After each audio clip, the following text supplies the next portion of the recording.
E muitas vezes a igreja precisa ser revitalizada, reformada, restaurada. Mas eu sei que ao falar sobre igreja, a pergunta que muitas vezes as pessoas fazem é: igreja, por que se importar? Por que se importar com a igreja? Eu já tenho uma agenda de compromissos tão lotada, tantas demandas. Por que se preocupar com a igreja? Afinal, basta eu ter Jesus. E aí eu frequento de vez em quando alguma igreja que eu gostar mais. O fato que muitas vezes as pessoas perguntam para o seu próprio coração: igreja, por que se importar? Se você já fez essa pergunta em algum momento, preciso dizer para você que a igreja é a estratégia de Deus para transformar e salvar vidas. A igreja é sim a esperança do mundo, porque somente para a igreja foi confiada o Evangelho, e a certeza que as portas do inferno não prevalecerão contra a igreja, porque o Senhor habita no mundo através da sua igreja. Então, se importar com a igreja é se importar com o Senhor. Se importar com a igreja é se importar com a eternidade, a salvação e transformação de vidas. E eu confesso que não sei se existe algo mais precioso do que se preocupar com a eternidade das pessoas, do que qualquer outra coisa. Por isso é necessário, sim, igreja,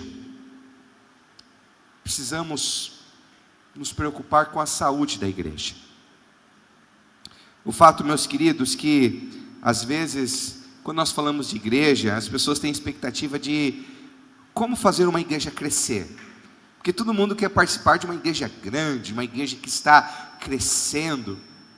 Mas eu queria dizer para você que a nossa preocupação não deve ser com o crescimento da igreja. A nossa preocupação deve ser com a saúde da igreja. O fato que eu tenho um filho lá em casa, o Guilherme, que está crescendo, eu não chego para ele e marco lá na parede dizendo: ó, filho, até ano que vem você tem que alcançar essa altura. Se você não alcançar, o papai vai ficar muito triste com você. Não. Qual é a preocupação do pai para o filho crescer? É alimentar ele, é ver se o filho está saudável, porque se o filho estiver saudável, ele vai crescer. Se nós queremos ver o reino de Deus crescer, nós não devemos nos preocupar com o crescimento, nós devemos nos preocupar antes do crescimento com a saúde da igreja, porque se a igreja for saudável, ela vai crescer, e o reino de Deus vai crescer através dela. Mas o fato, meus queridos, que de tempo em tempo, qualquer igreja, como a nossa e tantas outras, pode adoecer, pode enfrentar um momento de declínio, um momento de estagnação espiritual, e nós precisamos então nos preocupar com a saúde da nossa igreja para o avanço do reino de Deus. Bem, alguns dados mostram no mundo todo que existem muitas igrejas que precisam serem revitalizadas. Existem alguns dados nos Estados Unidos que diz que cerca de 95% das igrejas nos Estados Unidos, que hoje é a referência do movimento evangélico, 95% dessas igrejas têm uma frequência de menos de 100 pessoas nos cultos. Isso lá nos Estados Unidos, que é talvez hoje o grande país evangélico do mundo. Não só isso, mas 80% das igrejas americanas estão, lá nos Estados Unidos, por ano, estão fechando mais. Entre 3.500 a 4.000 igrejas lá nos Estados Unidos, por ano, estão fechando as portas. Eu vou dizer que essa realidade fala muito sobre a nossa igreja, aqui no Brasil. E se nós queremos que a 8ª igreja seja sempre uma igreja saudável, nós precisamos entender o que pode adoecer a nossa igreja, para que isso nunca aconteça.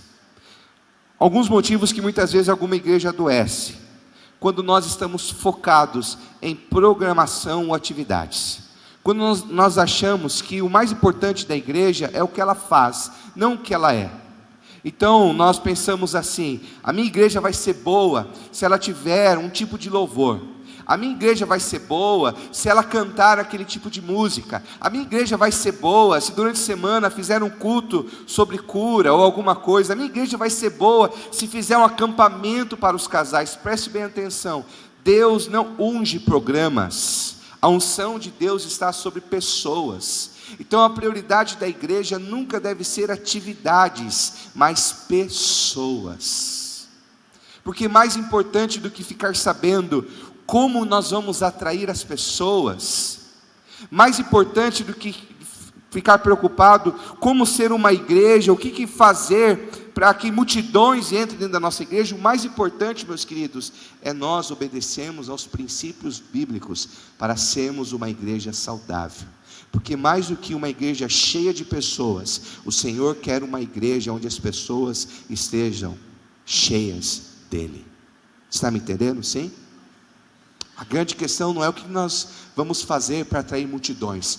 Esse nunca foi o propósito de Deus. A grande questão é como nós podemos ser obediente à palavra de Deus, para que a nossa igreja seja cheia de pessoas que estão cheias de Deus. Bem, outra preocupação que muitas vezes pode adoecer uma igreja é quando nós ficamos na nostalgia ou na tradição. A nossa igreja ainda é uma igreja nova, a 8ª igreja, 30 anos. Quem é aqui da fundação da nossa igreja, ou dos primeiros anos da nossa igreja? Levanta a mão. Nossa igreja tem hoje 34 anos. Dia 20 de janeiro vai completar os seus 35 anos. Teve 5 anos de congregação e lá em 1985, então se organizou como igreja. Estamos aí caminhando então para os nossos 35 anos. Eu sei que muitos irmãos aqui viveram tempos gloriosos no passado, não é verdade? Os filhos pequenos, hein? Alguns dos filhos pequenos viraram gente grande aqui.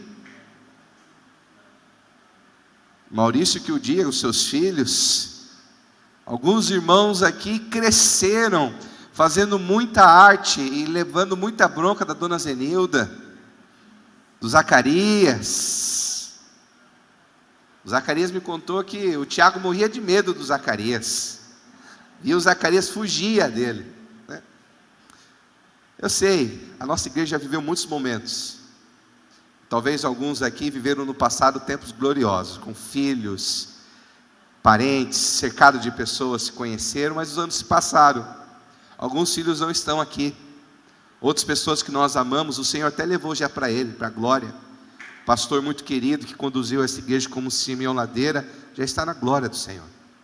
O perigo na igreja é talvez nós olharmos para o passado e ficarmos presos lá, relembrando de alguns momentos gloriosos que a nossa igreja passou. O problema não é olhar para o passado, o problema é ficar preso no passado e esquecer que nós temos o presente e ainda um futuro pela frente. Bem, o último perigo para a saúde da igreja é o discurso e a mentalidade também de justificação ou de vítima. Fato que muitas vezes algumas igrejas é como um time de futebol. Se o time de futebol perde uma, perde 2, 3, 4 vezes, parece que entra um espírito assim, a gente nunca vai ganhar. A gente nunca vai dar certo. E às vezes parece que um espírito de baixo autoestima entra no time. Aí o time vai jogar, toma o gol, pronto, já acha que vai perder. A igreja corre também esse perigo, ao longo dos anos, ficar de uma baixa autoestima, achar que todas as outras igrejas são mais bonitas do que a sua, achar que todas as outras igrejas não têm problemas, e problema só tem a nossa. Muitas vezes a gente tem baixa autoestima com o nosso casamento, com a nossa família, e às vezes a gente tem baixa autoestima com a nossa igreja. A gente acha que a grama do vizinho da igreja do lado é sempre mais verde. Bem, queridos, nós temos que amar a nossa igreja. A gente tem que vestir a camisa da nossa igreja. E a gente tem que agradecer pela nossa comunidade. Eu não sei como é as outras igrejas, Deus continue abençoando. Eu sei como é a 8ª igreja. E é um povo e uma comunidade abençoada pelo Senhor. Precisamos sim, como manter ao longo dos anos, sendo uma igreja saudável, para que mais e mais vidas possam ouvir o Evangelho, crer no Evangelho e serem transformados pelo Evangelho.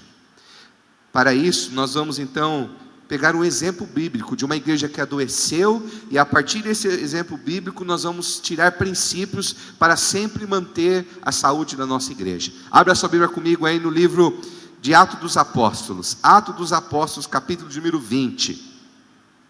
Atos dos Apóstolos, capítulo de número 20, nós vamos ler a partir do verso de número 28.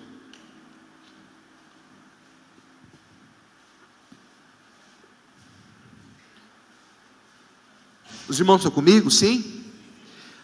Queridos, no capítulo 19 de Atos dos Apóstolos, a partir do verso número 8, nós temos a origem da igreja em Éfeso.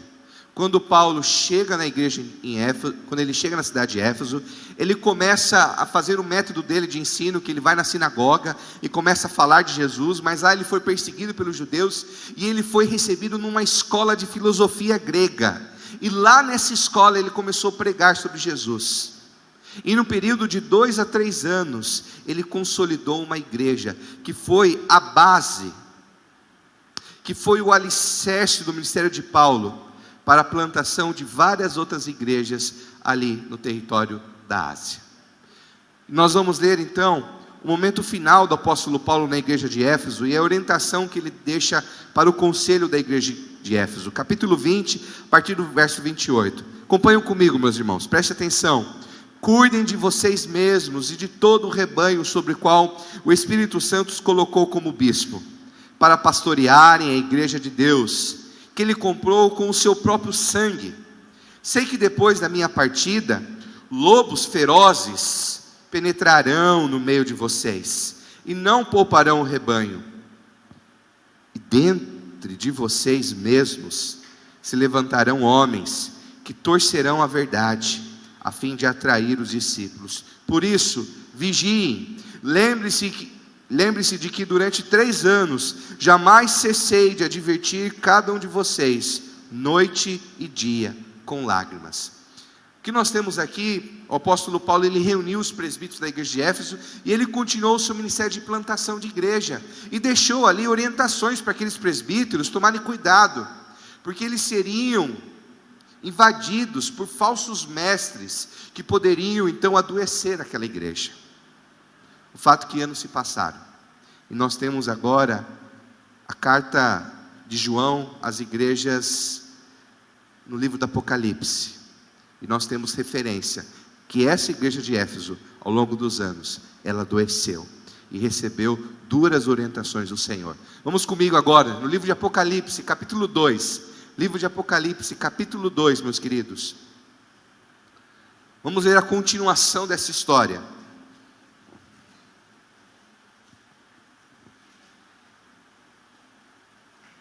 Nós vamos ler a partir do primeiro verso. Olha o que o texto diz. Ao anjo da igreja em Éfeso, escreva: essas são as palavras daquele que tem as 7 estrelas em sua mão direita e anda entre os 7 candelabros de ouro. Conheço as suas obras, o seu trabalho árduo e a sua perseverança. Sei que você não pode tolerar homens maus, que pôs à prova os que dizem ser apóstolos, mas não são, e descobriram que eles eram impostores. Você tem perseverado e suportado sofrimentos por causa do meu nome, e não tem desfalecido. Olha que palavras. Mas o verso 4 diz o seguinte: contra você tenho isto: você abandonou o seu primeiro amor. Lembre-se de onde caiu, arrependa-se e pratique as obras que praticava no princípio.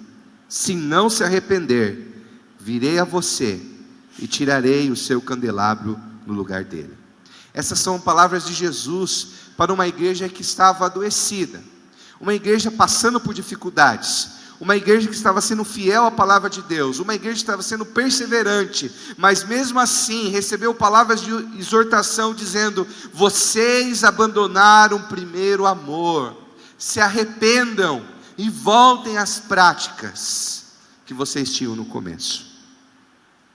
Fato, meus queridos, que a partir desse texto nós vamos aprender princípios de como conduzir uma igreja que está numa brasa que está apagando, para uma igreja que está em chamas pelo Espírito Santo.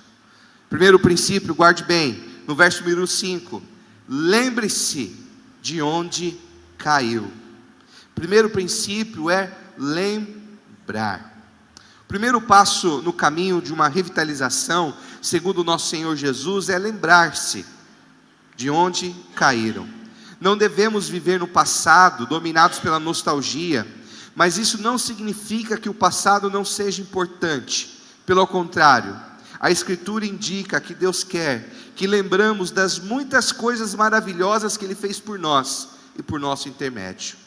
Os Salmos, por exemplo, são cheios de citações das grandes obras de Deus, desde o passado. Quando nós falamos de igreja, principalmente uma igreja que vai passando as décadas, sabe como que nós devemos lidar com o nosso passado? Com gratidão. Lembrando as maravilhas que Deus já operou na história dessa igreja. Irmãos, quantas pessoas foram libertas de vícios dentro dessa igreja, hein? Quantas pessoas tiveram seus filhos, casaram, viram sua família serem fortalecidas, restauradas e abençoadas dentro dessa comunidade. Quantos irmãos que até se encontram entre nós, Sônia e entre outros, que foram assim curados por Deus de uma maneira tão maravilhosa. Em situações de enfermidade, a igreja orou e Deus deu vida, ânimo, esperança. Nós devemos contar as histórias da nossa igreja com alegria, com gratidão.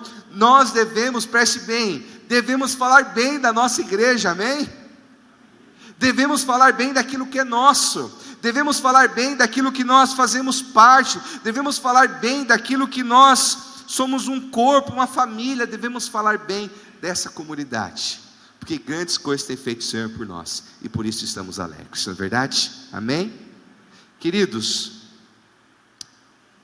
o Antigo Testamento é marcado por lembranças, onde o povo fazia memoriais, para que as maravilhas que Deus operou, as próximas gerações nunca esquecessem. Leia depois na sua casa, o capítulo 4 de Josué. Josué reúne todo o povo de Israel, depois de entrar na terra prometida, e faz um grande memorial, para que o povo jamais esquecesse que Deus havia libertado eles do Egito. Caminhou com eles por 40 anos no deserto, e agora os abençoou com a terra prometida. A igreja, e o passado da igreja é um memorial, onde nós lembramos que o mesmo Deus que agiu no passado, é o Deus que age no presente, e é o Deus que agirá no nosso futuro, abençoando, cuidando e sustentando as nossas famílias. Você tem falado bem da sua igreja? Quando você se reúne dentro da sua casa, você tem falado bem para os seus filhos da sua igreja? Queridos, nós temos que falar bem daquilo que faz parte da nossa vida.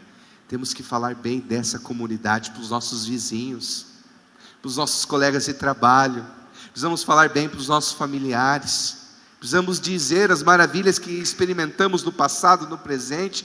Precisamos dizer para as pessoas com entusiasmo: eu faço parte de uma igreja, eu faço parte de uma família de fé, eu faço parte de uma comunidade onde eu sou cuidado e cuido, onde eu sou servido e eu sirvo também, onde eu sou sustentado e também abençoo outras vidas. Nós precisamos, meus queridos, falar com gratidão, falar com reverência da nossa igreja.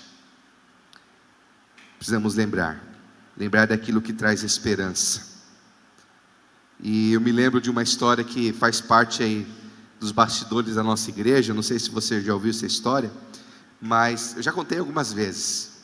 Quando estavam construindo aqui o primeiro piso aqui, onde o primeiro templo da nossa igreja foi onde é o salão social. E quando foi feito aí o primeiro piso de cimento, a nossa igreja sempre foi construída e sustentada por Deus, sempre com muita dificuldade. Um povo simples. Essa igreja aqui era a igreja que ficou no final da rua, as ruas tudo de terra, um povo simples, trabalhador, com muita dificuldade, construiu tudo isso que nós temos. E o fato que, certa vez, alguns homens que estavam lá trabalhando, concretando aqui o piso, o alicerce da nossa igreja, depois de muito trabalho, acabou o cimento. Não tinha dinheiro para comprar mais concreto. O fato que esses homens cansaram, ficaram desanimados. Acabou o serviço hoje, vamos voltar para casa. E quando eles saíram pela esquina aqui da parte de trás, veio um caminhão de concreto, daqueles que é utilizado em indústrias, em grandes construções, e ele parou na frente da igreja. De graça isso daí? Irmãos, os nossos irmãos pedreiros daquela época louvaram a Deus por esse milagre. E o fato que esse pequeno ato trouxe tanto ânimo, tanta esperança, e essa obra não parou, e não tem parado até hoje. Essa é a nossa igreja. Essa é a minha igreja. Não uma igreja que eu frequento, não uma igreja que você frequenta. E se você tem frequentado, eu vou convidar você a não frequentar mais. Mas é a igreja que eu faço parte, a igreja que eu tenho como família, a oitava igreja. Bem, queridos, mas nós precisamos também aprender o segundo princípio para mantermos sempre uma igreja saudável, que é o princípio de arrepender-se, arrependimento. Veja só o que diz no verso número 5: lembra-se de onde caiu, então arrependa-se. Arrependa-se. Preste bem atenção. Todo cenário de crise, preste bem atenção, todo cenário de crise, seja ele dentro de uma comunidade, seja ele num casamento, seja ele na família, no ambiente profissional, sempre pode estar sendo disfarçado de uma oportunidade para buscarmos mais a Deus, para orarmos mais, para amadurecermos e para experimentarmos Deus como nunca experimentamos. Não importa qual seja a crise que um dia a nossa igreja já passou, passa ou vai passar, sempre será uma oportunidade para cada um de nós buscarmos mais ao Senhor, orarmos mais e buscarmos, conforme a palavra, vivemos uma vida de santidade. Amém? Veja só o que acontece quando o povo ora. 2 Crônicas, capítulo 7, verso 14, diz assim: se o meu povo que se chama pelo meu nome se humilhar e orar, buscar a minha face e se afastar dos seus maus caminhos, dos céus o ouvirei e perdoarei o seu pecado e curarei a sua terra. Se o meu povo se humilhar e orar, o Senhor diz: eu vou ouvir, eu vou curar, eu vou restaurar. Charles Spurgeon diz que quando Deus deseja fazer uma grande obra, Ele primeiro coloca seu povo para orar. Então vamos orar. Vamos orar pela nossa igreja, vamos orar pelas nossas famílias, vamos orar por esse país. E pode ter certeza que do pouco, do limitado que somos, Deus pode fazer muito. Fato, meus queridos, que arrepender-se dos nossos pecados significa confessar os seus pecados, significa verbalizar para outras pessoas o caos, o fracasso, as falhas que se encontram no seu coração. O 5 verso 16: portanto, confessem os seus pecados uns aos outros. Preste bem atenção, confesse os seus pecados uns aos outros. Porque quando nós ouvimos o convite do arrependimento, um grande perigo é que muitas vezes nós, no lugar de nos escandalizarmos com os nossos pecados, nós nos escandalizamos com os pecados dos outros. E no lugar de nos reunirmos para confessar os nossos pecados, às vezes nos reunimos para confessar os pecados dos outros. Mas nós somos convidados por Deus para se escandalizar com o nosso pecado, para confessar as nossas falhas e clamar que Deus comece em nós algo novo, para que Deus comece em nós uma transformação genuína, para que Deus comece em nós aquilo que Ele precisar mudar para a sua honra e para a sua glória. Esse foi o grande erro dos religiosos da época de Jesus. eles eram especialistas em investigar o pecado dos outros. E quando ficavam investigando os pecados dos outros, esqueciam de investigar os seus próprios. O Senhor nos convida a pedirmos para Deus: Deus, investiga o meu coração, vê se há em mim algum caminho mau e guia-me pelo caminho eterno. Quando falamos de arrependimento, nós corremos o risco também de transferir responsabilidades, e a gente é especialista nisso desde que o mundo é mundo. Eu nunca sou culpado, não estou estressado assim, é por causa da minha esposa que me tira a paciência. Eu estou nervoso assim porque meu time nunca ganha. Eu estou assim na minha vida porque de alguma maneira a igreja não está me ajudando, a oração lá não é forte.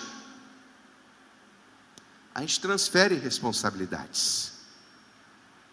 O fato que se arrepender não é transferir responsabilidades, mas é assumir a sua própria responsabilidade dos seus erros, do seu pecado, da sua omissão, da sua covardia, da sua insegurança, do seu medo. Sim, Deus só vai mudar as coisas dentro de uma igreja quando cada membro dessa igreja entender esse chamado de se arrepender, confessar os seus pecados e experimentar algo novo que Deus tem para a sua vida. Viver com Jesus, meus queridos, é viver uma jornada onde dia após dia nós somos transformados para a glória de Deus. Bem, por isso, confesse os seus pecados, os abandone, tome atitudes apropriadas ao arrependimento. Isso é o que o Evangelho nos permite fazer, com a sua oferta de perdão gratuito e pleno. É isso que o Evangelho nos convida: ao arrependimento, ao quebrantamento, abandonar os nossos pecados, porque a igreja só será santa se nós, que somos parte dessa igreja, buscarmos dia após dia uma vida mais santa. Queremos ser uma igreja santa, amém? Que o Senhor nos desafie dia após dia para vivermos essa vida santa, porque foi para isso que Jesus morreu na cruz, para não sermos uma igreja onde nós temos justificativas para os nossos pecados, para o nosso comodismo, para a nossa omissão. Jesus não morreu na cruz para nós continuarmos usando as mesmas justificativas de sempre. Jesus morreu na cruz para que o seu povo seja um povo que seja sal e luz, um povo santo em meio ao mundo perdido. Queridos, último princípio, tudo bem? Os irmãos estão comigo, sim? Hoje está calor, né? Bem, terceiro, recuperar. Olha só o que o verso diz, a partir do verso número 4. Contra você, porém, tenho isto: você abandonou o seu primeiro amor. Lembre-se de onde caiu, arrependa-se e pratique as obras que praticava no princípio. Abandonar o primeiro amor. Ouvi certa vez a história do lendário treinador de futebol americano chamado Vince Lombardi, quando o seu time, o Green Bay Packers, perdeu para New York. Interessante que essa história diz assim, que depois que o seu time perdeu, esse treinador, ele entrou então no ambiente que ele ia dar a palestra, e os seus jogadores estavam desanimados, pensando que ele ia dar uma palestra, dizendo: olha, nós vamos fazer assim para ganhar. E ele surpreendeu, ele pegou então uma bola de futebol americano, e olhou para aqueles atletas profissionais e disse: olha, isso aqui é uma bola de futebol americano. E começou a explicar, e desenhou o campo do futebol americano, e começou a explicar cada detalhe. O fato é que aqueles jogadores eram profissionais, já sabiam disso há muito tempo, mas aí ele disse: mas o nosso time perdeu porque esqueceu de fazer as coisas mais básicas. Jesus estava dizendo para a igreja: vocês estão adoecendo porque esqueceram das coisas mais básicas. E o fato é que muitas vezes Deus está nos convidando a voltar ao primeiro amor, a voltar a reacender o nosso coração de amor e entusiasmo pelo Senhor, a voltarmos a ter sede pela palavra, sede pela presença de Deus, a não negociar esse momento que nós estamos aqui tão facilmente na nossa agenda, porque nós estamos sedentos da presença de Deus, queremos estar sempre junto dEle. Como já disse o Wagner muitas vezes, nós não tropeçamos nas grandes pedras, nós tropeçamos nas pedras pequenas. Por isso, volte ao primeiro amor, ao Senhor. Isso significa muitas vezes, meus queridos, que nós precisamos reavivar o dom que Deus já nos deu. A igreja é o reflexo da liderança. Se a liderança da igreja não está convicta dos seus dons e talentos, se a liderança da igreja está dividida, desanimada, a igreja será assim. Mas uma igreja viva é uma igreja onde homens e mulheres se levantam a servir com a convicção que Deus os escolheu e os capacitou. Apesar das lutas, das dificuldades, são pessoas que entenderam que a jornada cristã não é uma corrida de 100 metros, onde o mais importante é a velocidade, mas entenderam que a vida cristã na verdade é uma maratona, onde o mais importante é perseverar e permanecer.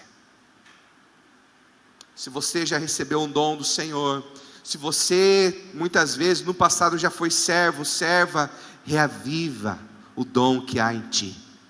Reacenda a chama do seu coração, porque ainda é tempo para ser instrumento precioso nas mãos do nosso Deus.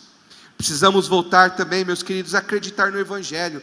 Qual é o produto principal de uma igreja? Se nós fôssemos uma empresa, qual é o produto principal dessa empresa? É o pastor? Não, graças a Deus. É as crianças? É o conforto? É o ar-condicionado? Não, porque nem temos. Mas qual é o produto principal de uma igreja? O produto principal da nossa igreja, de qualquer igreja, é o Evangelho.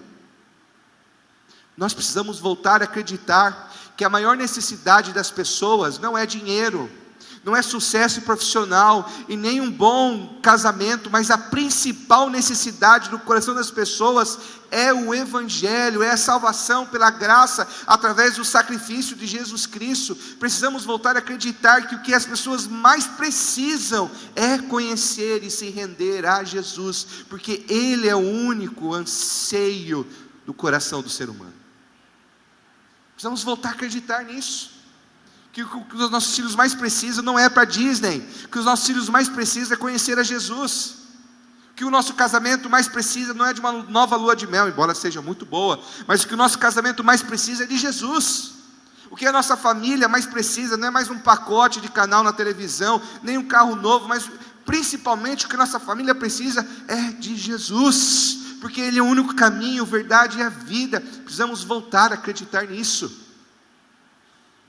E por último, se acreditamos, então compartilhe. Compartilhe para as pessoas quem é Jesus, porque hoje está muita confusão, não é verdade? As pessoas estão muito fissuradas, entusiasmadas com política, futebol. A gente está falando de tudo um pouco, somos especialistas em carro, culinária, somos especialistas em cultura inútil. Precisamos voltar a falar e transmitir para as pessoas a verdade, o Evangelho, Jesus Cristo. Para quem você tem ensinado sobre Jesus nos últimos anos?